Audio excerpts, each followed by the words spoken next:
Bueno, pues triste conmemoración la del pasado 7 de octubre, un día negro, donde pues lamentamos el inicio de este conflicto atroz, un conflicto que ha costado decenas de miles de personas y que ha mostrado la crueldad de las guerras del siglo XXI.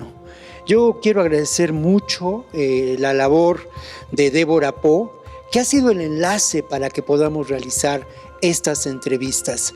Y bueno, tenemos, es muy grato y es una gran oportunidad el compartir con ustedes esta entrevista con Ofer Kasif.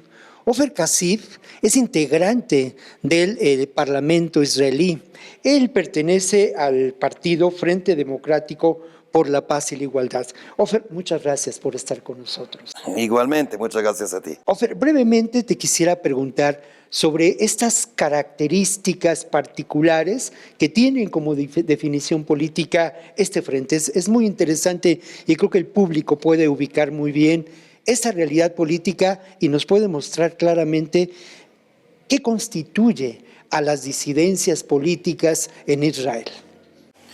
Es una pregunta muy grande. Sí. Pero mira, ahora, por las circunstancias y las consecuencias del masacre del 7 de octubre y el genocidio en la Franja de Gaza y ahora la masacre en Líbano y la limpieza étnica de Cisjordania y el Jerusalén Oeste bajo la ocupación israelí, ahora la situación es diferente. Ahora casi no hay izquierdistas, no hay fuerza izquierdista en Israel, menos que antes. Nosotros más o menos como el frente que como dijiste es el Frente Democrático por la Paz y la Igualdad, que la base del frente es el Partido Comunista. Nosotros somos los únicos izquierdistas en el Parlamento. Y fuera del Parlamento hay muchas organizaciones, pero el problema es que en la cultura política en Israel, especialmente en los últimos años, es menos sobre identidades o opiniones políticos, y ahora es mucho más sobre las raíces de la gente. Y por eso, por ejemplo, para mí es muy difícil, es un ejemplo, es muy difícil, hay mucha persecución y violencia también, porque para mí más importante como un comunista, para mí la identidad y las diferencias no es entre los pueblos, pero sobre clases. Pero en Israel no es como eso. En Israel, por la mayoría, no todos, como todas las ciudades, Israel también no es homogéneo. Pero ahora, bajo de la situación de la masacre que había, etcétera, y más que, por eso más que antes, la mayoría de la sociedad en Israel piensa que si sos un judío, tenés que pensar y hacer cosas particularmente y específicamente, cosas como apoyar, sino la guerra, por ejemplo. Los crímenes de guerra contra los palestinos, porque sos judío. La mayoría no pueden entender que el problema grave y la identidad realmente es identidad de las ideas y no de los raíces o orígenes. Y por eso en el Estado de Israel, y es parte porque el Estado, desde el primer día del Estado, es como un Estado judío. Y si tenés ideas diferentes, Siempre era muy difícil, pero ahora más, porque las diferencias dentro de Israel es palestinos contra judíos. Y si piensas que hay posibilidades por una solución política y lo militar, si piensas que la ocupación es un terrorismo y que la ocupación es un crimen y que ahora después de la masacre, y tengo que decir muy claro, la masacre que hizo Hamas en 7 de octubre en el año pasado es un crimen de guerra. No hay justificación por este masacre, ninguna la ocupación brutal y letal. Pero al mismo tiempo no hay justificación por el genocidio que hace el gobierno de Israel por un año. Y cuando yo, específicamente yo porque soy judío, mis camaradas en el parlamento, en mi partido, en el parlamento, en mi lista, son palestinos todos. Soy el único judío dentro del parlamento en esta lista. Y por la mayoría soy un traidor, antisemitismo,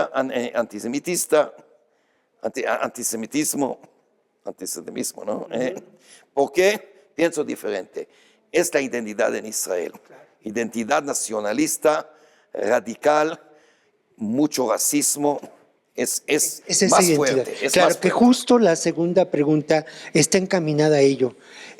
Yo quisiera eso, que nos dieras 2 o 3 rasgos que pueden definir al sionismo como ese elemento que está a favor en ocasiones de la guerra y que tiene, si me permites decirlo, pues una simiente económica, ¿no? Al final de cuentas son intereses económicos muy claros. Esos elementos con los que podríamos definir. Primero que nada, el sionismo, y hay muchas razones por qué soy antisionista, pero hay muchas razones, pero hay una cosa que es capaz más importante.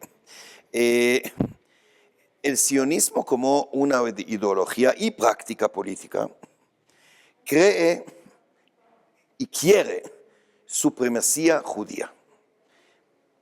Y si alguien apoya igualdad, no puede recibir o aceptar,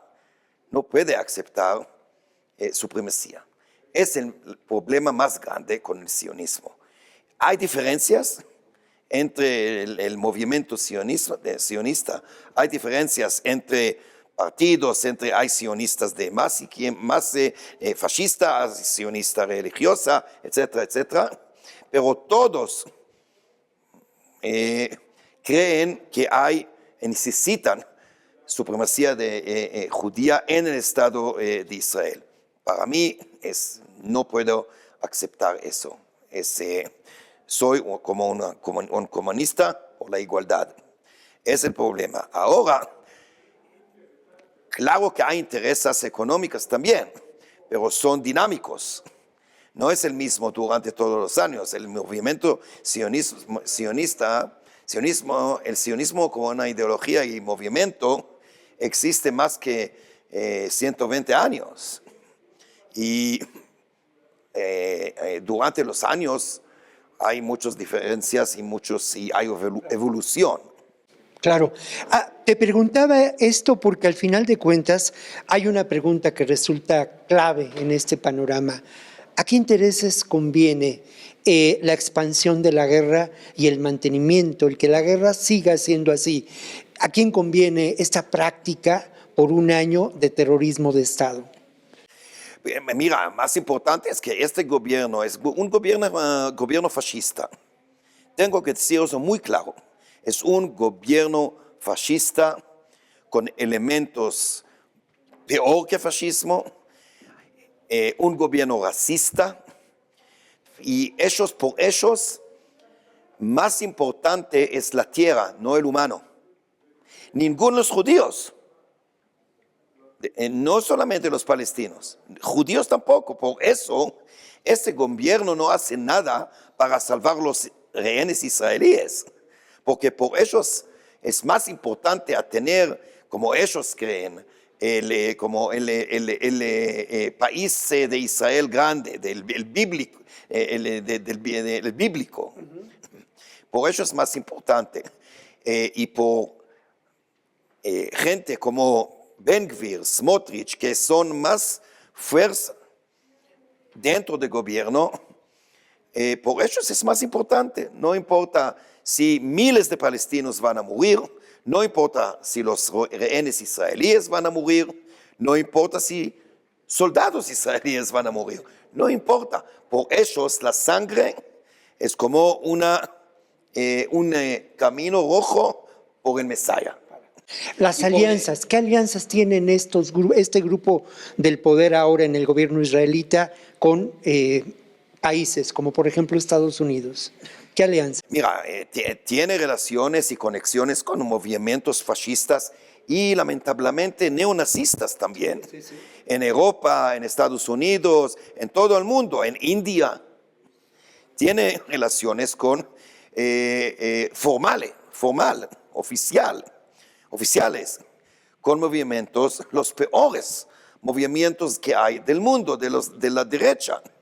Por ellos, si hay un movimiento que odia los musulmanes y los árabes más que odia a los judíos, son amigos. Y por eso los mejores amigos y compañeros de este gobierno son gente como Le Pen en Francia, el gobierno nuevo de Holanda, Modi de India, que su partido, el gobierno BJP en inglés, es un partido fascista, racista contra musulmanes, con Milei y antes con Bolsonaro y claro con Trump. Son los amigos es como un axis de los malditos. Claro, con intereses. Te quisiera preguntar sobre las posibles alternativas a este conflicto. La salida política se ve muy difícil en esos momentos ante la beligerancia del discurso de Netanyahu, pero ¿qué alternativas? Mira, hay una alternativa, la alternativa de paz. Y la alternativa de paz, todos saben, no vamos a tener paz sin terminar, primero que nada, este ataque contra Gaza, este genocidio criminal horrible, también la masacre en Líbano ahora, y como dije antes, la limpieza étnica en Cisjordania, etc. Pero después hay una alternativa solamente, y dijimos eso por muchos años, terminar la ocupación criminal y letal de los territorios palestinos. Cisjordania, Jerusalén Oeste, la Franja de Gaza son territorios palestinos bajo una ocupación brutal, criminal, letal. No hay futuro para nadie, ni por los palestinos, ni por los israelíes. Es una interés común de los pueblos israelí y palestino. Es un interés común a terminar la ocupación, a romper los ¿cómo se llama? De los colonos. ¿La ocupación de los colonos? Asentamientos. Todos saben eso. Y esa es la alternativa.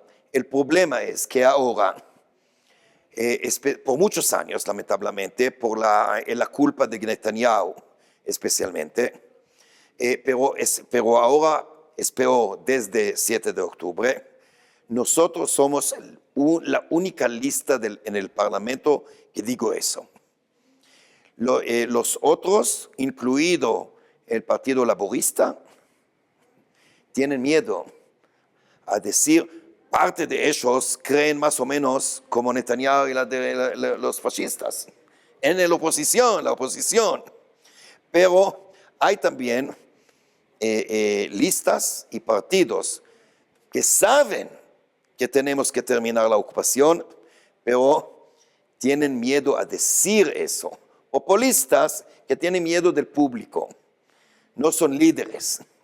Y es el problema, pero necesitamos Primero que nada, la lucha sigue. Nunca vamos a decir, ya está, perdimos, nunca. Pero necesitamos la ayuda de la comunidad internacional. Nosotros solo no podemos hacer mucho.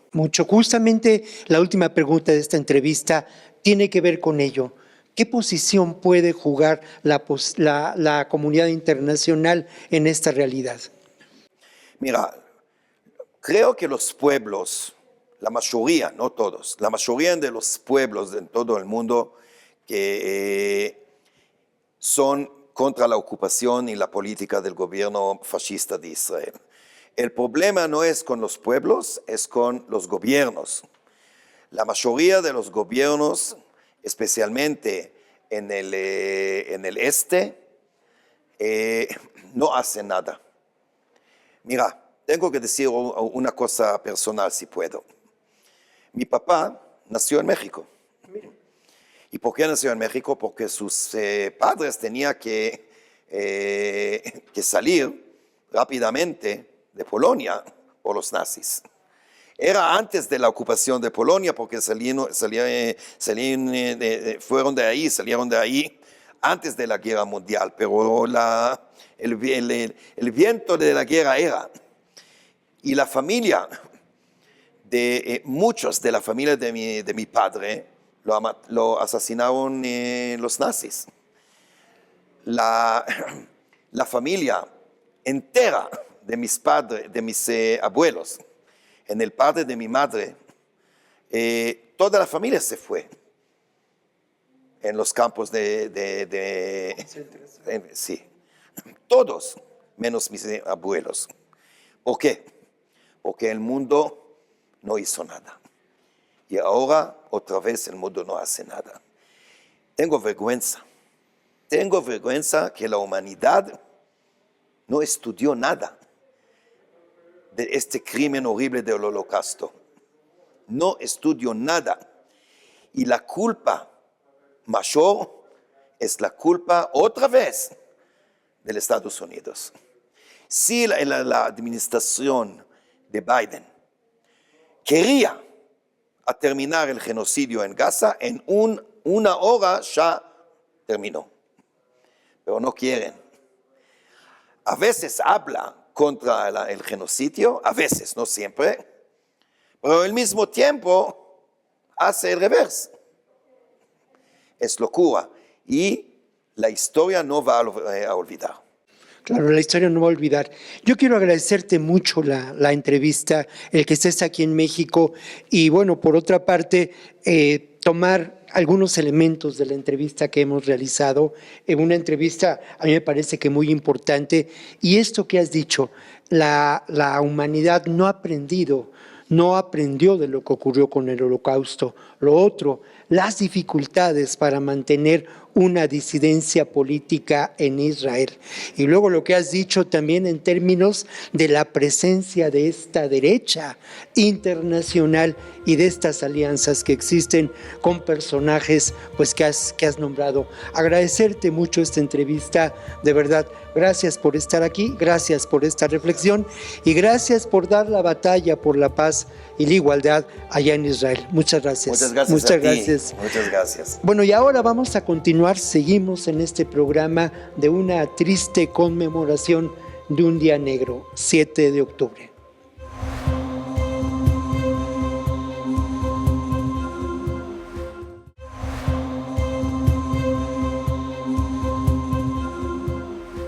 Bueno, pues buenas noches, seguimos adelante en este programa y hoy tenemos, pues cómo decirlo, de verdad que el honor de que esté con nosotros un gran documentalista, Frederick Gertten, y hacemos una pausa en este programa que hemos dedicado a pues este genocidio que se da tristemente en Palestina y esta terrible guerra en el Medio Oriente.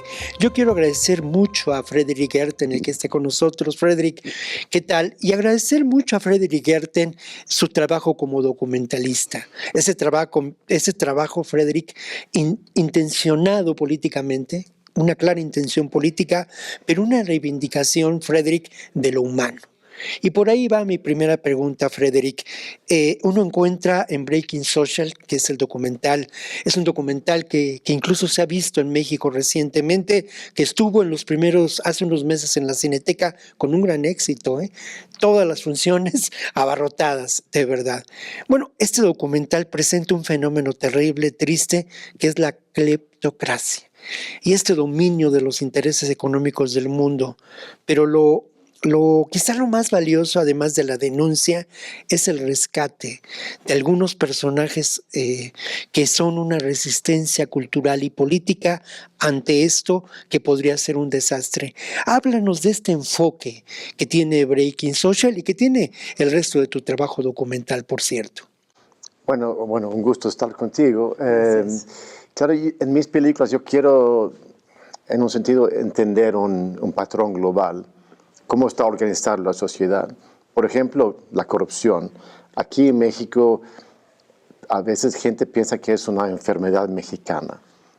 Con esa película encontramos que eso es una enfermedad global, es un sistema. Yo creo que si entendemos ese sistema, es más fácil combatirlo. Así, eso es el cuento. Yo creo que eso también con lo que tenía aquí antes en Cineteca Push, que trataba de la crisis de la vivienda, igual, ¿no? Y ayer tenemos una proyección de bicicletas versus carros en la Cineteca con un montón de ciclistas. Y también el sistema de tráfico también es un lobby que ha empujado que que no podemos movernos más, ¿no? Entonces yo creo que esto vale la pena entender que problemas locales forman parte de un patrón global. Eso es mi método. Pero también en mis películas estoy buscando la resistencia, la gente que quiere cambiar cosas, porque necesitamos esperanza. Y si perdemos la esperanza, yo creo que los poderosos prefieren que no tenemos esperanza, que nos quedamos cínicos y flojos. Entonces, esperanza también es resistencia. Y eso también es un mensaje que quiero poner en mis películas. Claro, es un mensaje logrado y es un mensaje que resulta muy alentador para muchos de nosotros que construimos o pretendemos construir esa esperanza que encamina nuestro trabajo, como ocurre aquí en Capital 21.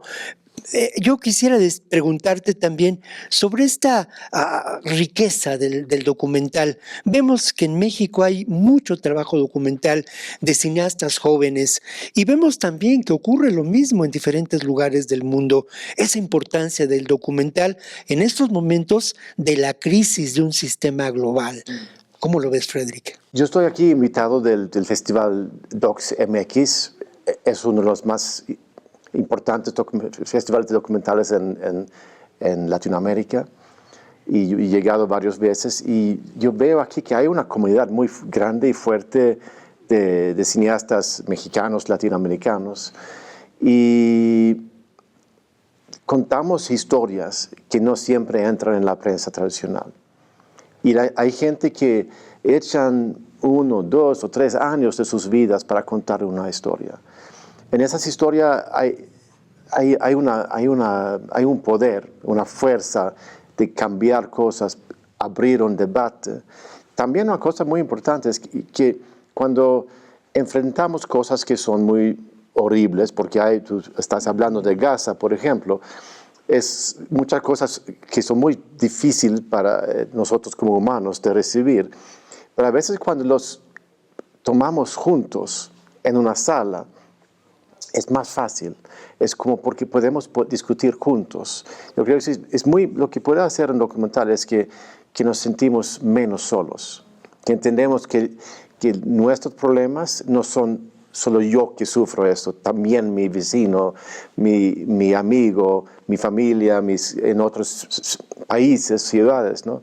Yo creo que esto de sentirse menos solo es algo que puede hacer un documental.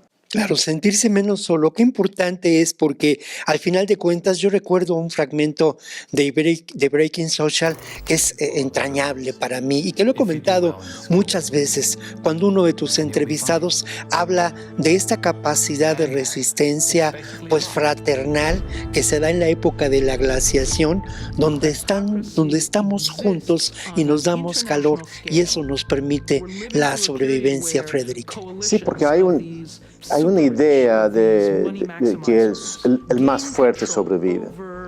Y esa idea es vendido como el más cínico sobrevive. Pero realmente en la historia del humano somos comunidad. Entonces el que no quiere participar en la comunidad es el que pierde. Y para mí, en tener eso, hay mucha esperanza. Obvio que vivimos en una ciudad, en un sistema que beneficia al cínico, al criminal, al cleptócrata. Pero yo creo que es importante que nosotros, comunidad, entendemos que tenemos esa fuerza. Es normal, es más normal trabajar juntos con tus vecinos, con tus compañeros de trabajo y de escuela.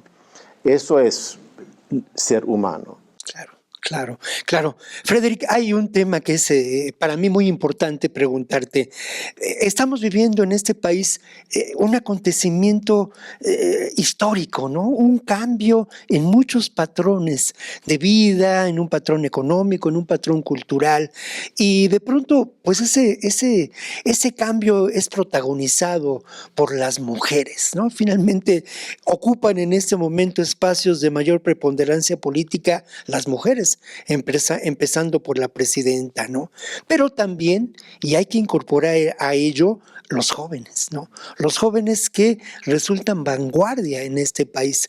¿Cuál es tu impresión de este fenómeno? Hace unos días, ayer por la noche, hiciste una rodada, llegaron a la Cineteca y el componente mayor eran jóvenes. No, hay una fuerza grande de gente joven y de los movimientos feministas que están cambiando no solo Latinoamérica, sí, en todo el mundo, pero aquí se nota que mujeres ahora toman su espacio y yo creo que eso es bueno para todos, está bien. Y también otra cosa que veo ahora en Latinoamérica son los pueblos originarios, también están tomando su espacio. Esos cambios han llegado para quedarse, no es algo que no es una moda. Y yo creo que hay mucha inspiración en eso. Y eso también, yo creo que es cuando vivimos en tiempos con mucha tristeza, con mucho estrés de los alquileres que suben y los sueldos que no suben, es importante también buscar y ver cosas buenas que está pasando. Para mí, yo busco esperanza en gente que hacen algo. Como las mujeres, los pueblos originarios, los trabajadores. Yo creo que y también es importante también tener una presidenta que es más progre que el otro. Yo creo que eso importa, pero lo que importa es movimientos que empujan también a esa presidenta para hacer cosas buenas, ¿no? Sí, ese movimiento social. Frederick, de verdad, agradecerte mucho tu trabajo como documentalista. Es un trabajo que tiene esos dos elementos. Por un lado, un diagnóstico muy puntual de esos problemas sociales que bien dices son problemas globales y que afectan mucho la vida cotidiana de las personas. Pero por otro lado, también alientas la esperanza dándole voz, dándole presencia a quienes forman parte de esta resistencia político-cultural que existe en el mundo y a la que tú te suscribes y yo, pues con mucha modestia, también me suscribo, Frederick, y se suscribe Capital 21. Frederick, muchas gracias por estar con nosotros, de verdad, muchas gracias. Y bueno, ahora continuamos y seguimos adelante en este programa especial dedicado a lo que lamentablemente está ocurriendo en Medio Oriente y tiene como víctimas a miles de personas de este avance terrible del imperialismo en una expresión dolorosa y brutal en una guerra irracional absolutamente. Continuamos aquí en A Fondo.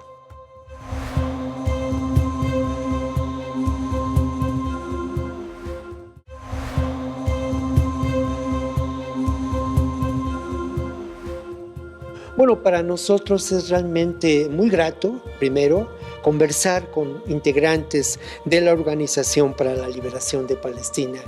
Y es muy grato porque nos han dado una lección de vida, una lección de humanidad que tiene que ver con la resistencia ante terribles fenómenos que ahora podemos definir como el apartheid, como la discriminación brutal y como el terrible genocidio que se lleva a cabo hoy en la Franja de Gaza, con una guerra que se ha extendido por todo el Medio Oriente.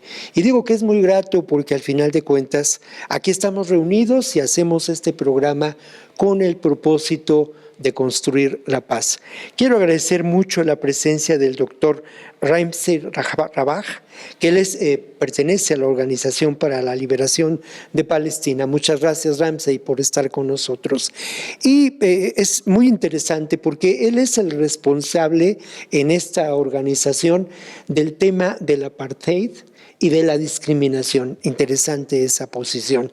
Quiero preguntar, Ramsey, iniciar esta entrevista con cómo se encuentra en estos momentos Palestina, qué ocurre con esta terrible extensión de la guerra por muchas regiones del Medio Oriente, qué ocurre con este expansionismo del pueblo, no del pueblo, del gobierno de Israel. Hay que marcar una diferencia. من المثير للاهتمام أن حضرتك ورئيس دائرة الأبارتهايد وسؤالنا هو هنا ماذا رأيك فيما يحدث في فلسطين والشرق الأوسط والتوسع والنشاط التوسعي للحكومة الإسرائيلية الإجرامية؟ يعني ما يجري حرب إبادة جماعية. Lo que está pasando es una guerra de genocidio. جرائم ترتكب كل يوم، مجازر، عملية تدمير شامل، Castigo colectivo, crímenes, تطهير عرقي، desplazamiento forzado y limpieza étnica. حصار التجويع على ملايين الفلسطينيين. Hambruna contra millones de palestinos. حتى الآن حسب إحصاءات الأمم المتحدة أوتشا والصحة العالمية هناك 41,000 ضحية فلسطينية، منهم 17,000 طفل، 12,000 نساء. Según las Naciones Unidas, las organizaciones especializadas, hay 41,000 muertos en Gaza, incluso 17,000 mujeres y 12,000 niños. تدمير 32 مستشفى من 36 مستشفى بغزة. De 32 hospitales se ha destrozado de كم من 32 مستشفى من أصل 36 يعني فوق 4 de مستشفيات. 36 hospitales se ha destrozado 32. Se queda 4 hospitales. في الضفة الغربية، هذا في غزة، في الضفة الغربية أيضا هناك عمليات الاجتياح وعمليات عسكرية يومية ضد القرى والمدن والمخيمات المدنية، ويشارك مع الجيش مستوطنين إرهابيين مسلحين في العمليات الاعتداء على الفلسطينيين بهدف تهجيرهم. Expande esta guerra de Gaza a Cisjordania con unas operaciones militares y agresiones lanzadas por el ejército israelí con ayuda de las bandas criminales fascistas de colonos israelíes armados. Sí. الهدف السياسي لهذه الحرب الإجرامية الإسرائيلية هو تهجير الفلسطينيين، إفراغ الأرض الفلسطينية من سكانها، زرعها بالمستوطنين المستعمرين، وضم الأراضي الفلسطينية في الضفة والقدس وقطاع غزة كاملة لإسرائيل.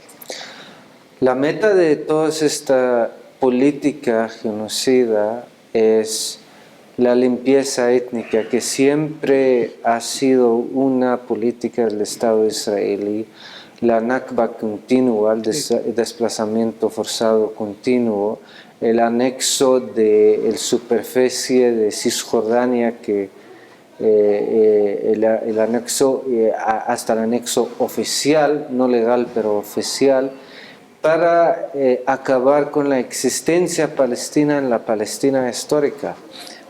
بين يعني في إسرائيل حكومة فاشية الآن، الصهيونية الدينية والأحزاب الدينية المتطرفة والعنصرية هي التي تقود إسرائيل.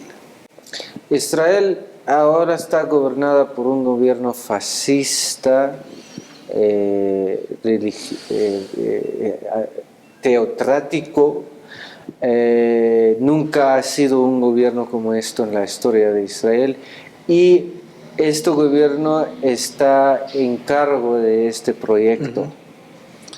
على أرض فلسطين التاريخية في 7.5 مليون فلسطيني و7 مليون يهودي.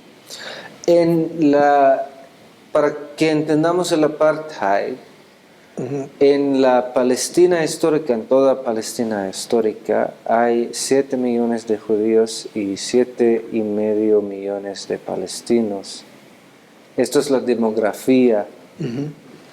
كل الحلول السياسية لحل دولتين رفضتها إسرائيل ودمرتها. Toda la buena voluntad para llegar a una solución de 2 estados fue rechazada por Israel crónicamente desde los años 90. لأن المشروع الصهيوني مشروع توسعي وعدواني وفاشي. El proyecto sionista es un proyecto que no puede ser salvo por un proyecto expansista, fascista, Sí. Y por eso usan la guerra como herramienta para expandir. Justo, doctor, hay una pregunta que para nosotros es muy importante. Si pudiéramos definir al sionismo con 2 o 3 rasgos suyos, ¿cuáles serían? ما هو تعريف بسيط وسريع وواضح للصهيونية إذا بإمكاننا أن نعرف الصهيونية؟ الصهيونية هي حركة تقوم على ركيزتين أو عمودين، الخرافات الدينية والإرهاب. Hay 2 elementos de la ideología sionista, las leyendas teocráticas y el terrorismo, como cualquier grupo terrorista. عام 1917 كان عدد اليهود في فلسطين 6%. En 1917 teníamos el 6% de la población era judía. جاء وعد بلفور بإقامة وطن لليهود في فلسطين، وبدأت الهجرات من أوروبا، من يهود أوروبا على فلسطين. El canciller británico Arthur Balfour prometió el establecimiento de un Estado judío dentro de Palestina, y empieza una inmigración a la tierra de الحركة Palestina. الصهيونية كانت تشجع وتمول هذه الهجرة بالاتفاق مع بريطانيا اللي الدولة المستعمرة لفلسطين تحت شعار خروج اليهود أو حماية اليهود من الفاشية والنازية الأوروبية. El movimiento sionista trabajó junto al gobierno británico para promover la inmigración judía,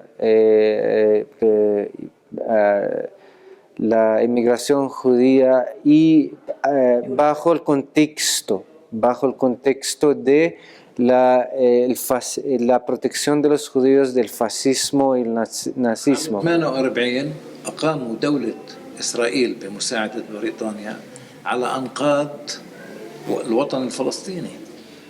En 1948, el Estado, con la ayuda de Bretaña, Gran Bretaña, el Estado de Israel fue establecido pero no fue establecido así en un vacío, fue establecido sobre la destrucción de la sociedad civil palestina.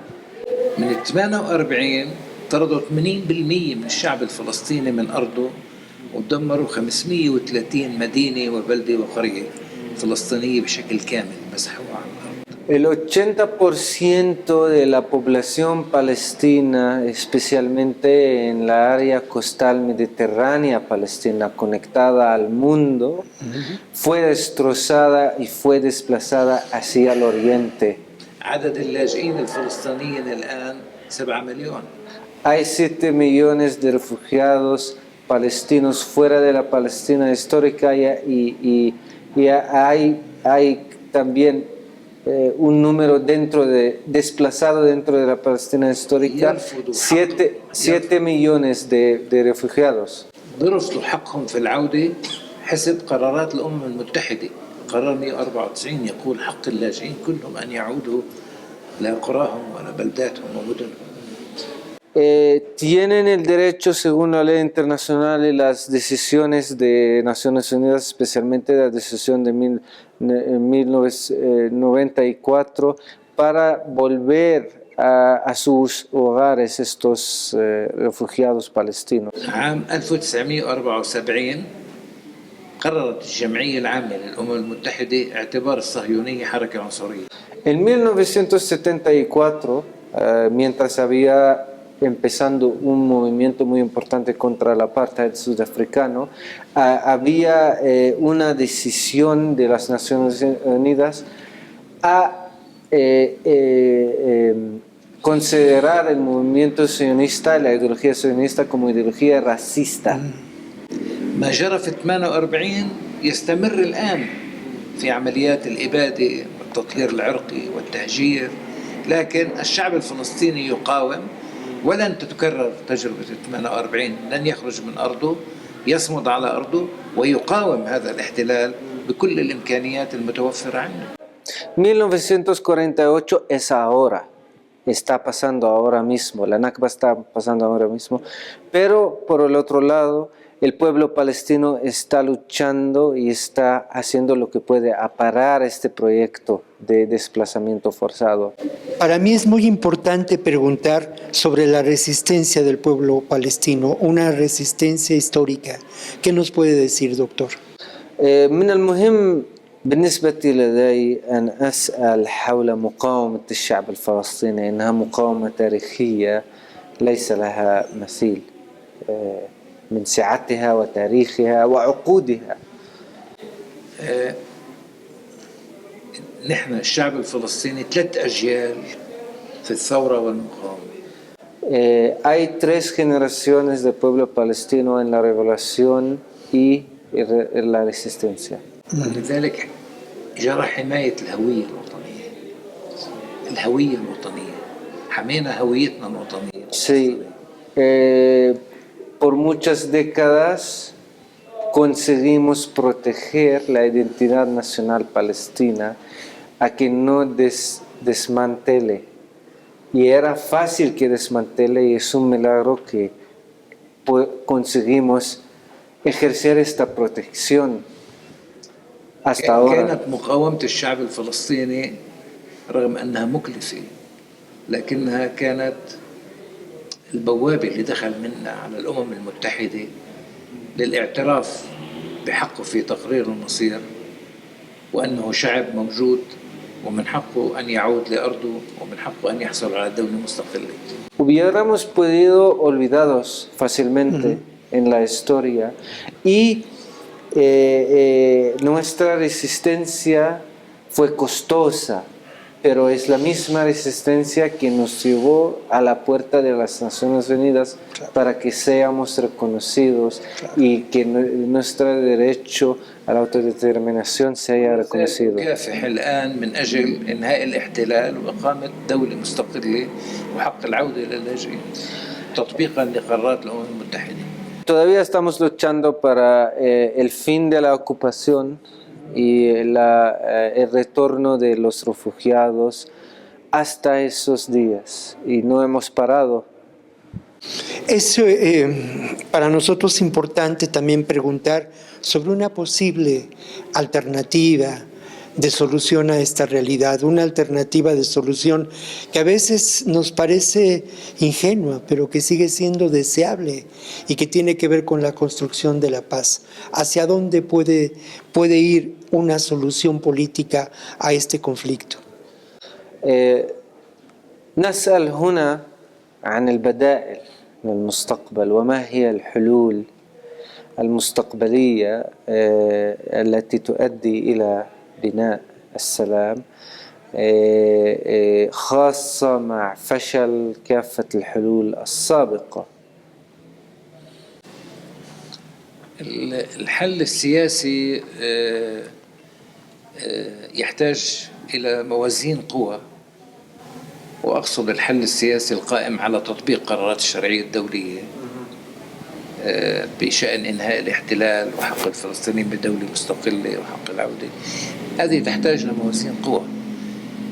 الإدارة الأمريكية تدخل بكل قوتها وتأثيرها على العديد من الأنظمة العربية وغير العربية لمنع الفلسطينيين من تحقيق أهدافهم ومنع من الوصول لتسوية أو حل سياسي يقوم على إلزام إسرائيل بالانصياع للقرارات الدولية أو بقبولها.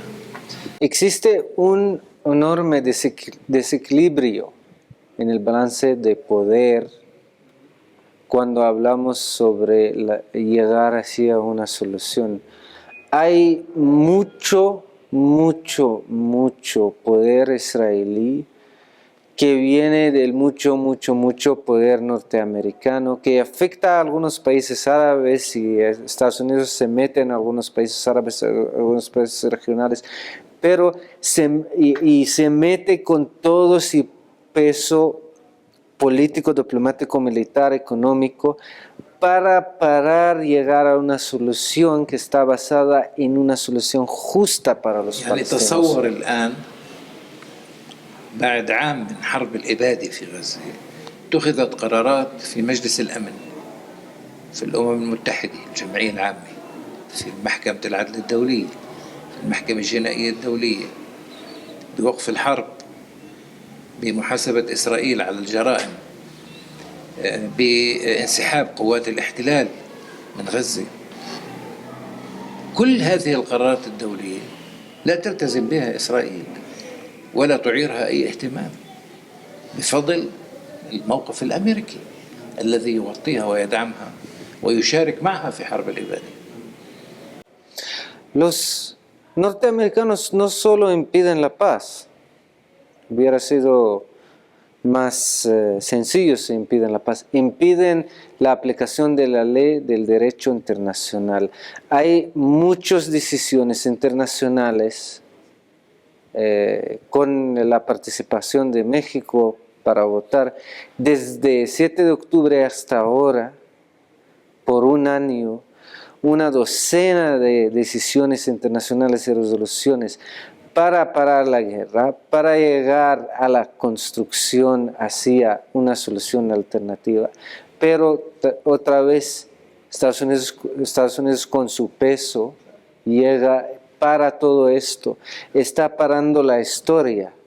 Estados Unidos está matando a la historia. عندما يقف المجتمع الدولي عاجز عن تطبيق قراراته. Cuando la sociedad internacional es incapaz de aplicar estas decisiones,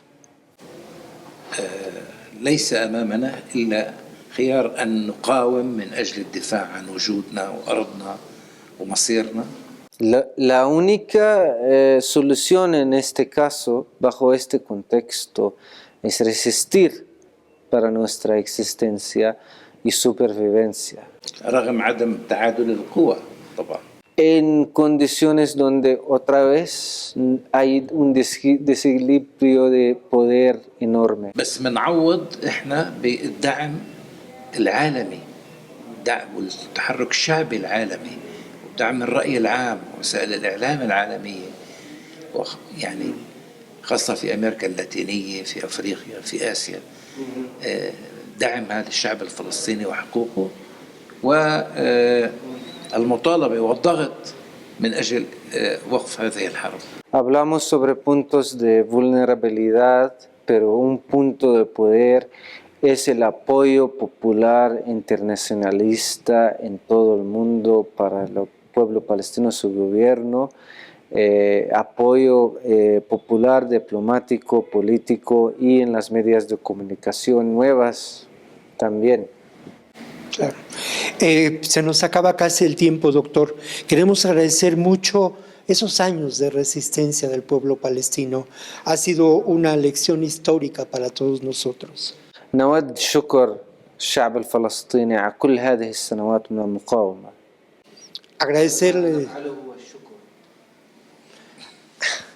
Agradecerle mucho esta entrevista después de una jornada de trabajo larga aquí en este encuentro político de la izquierda organizado por el Partido de los Trabajadores. Hay que decirlo y hay que reconocerlo.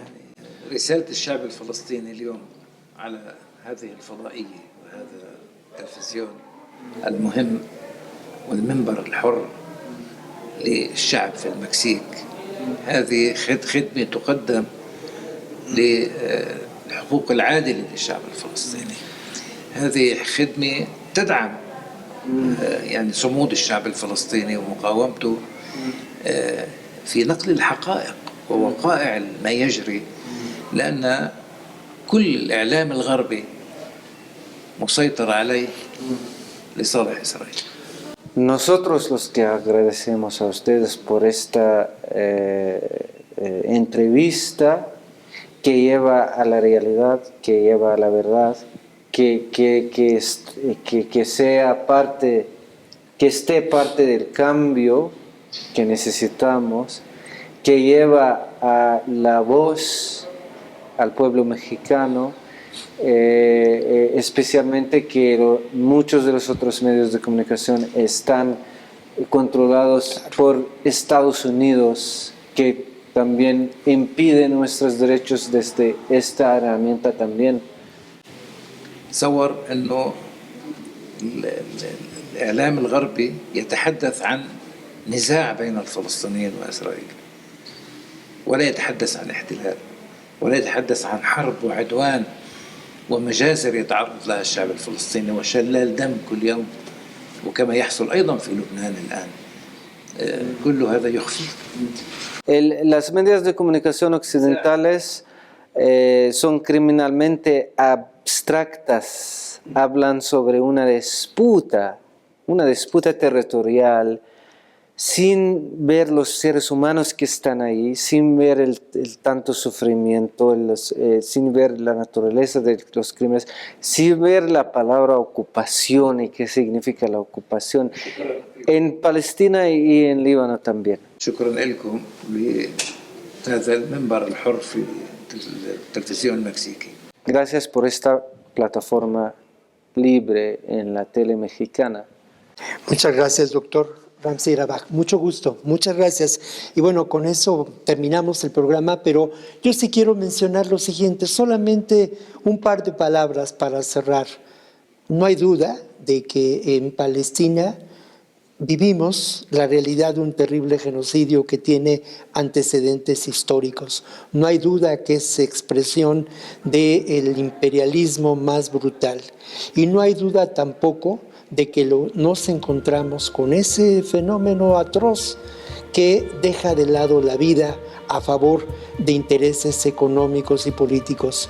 Aquí, en la televisión pública mexicana, abrimos el espacio a las distintas voces, pero no hay duda también de que tomamos partido por las causas que estamos convencidos son más justas. Nos encontramos la próxima ocasión aquí en A Fondo.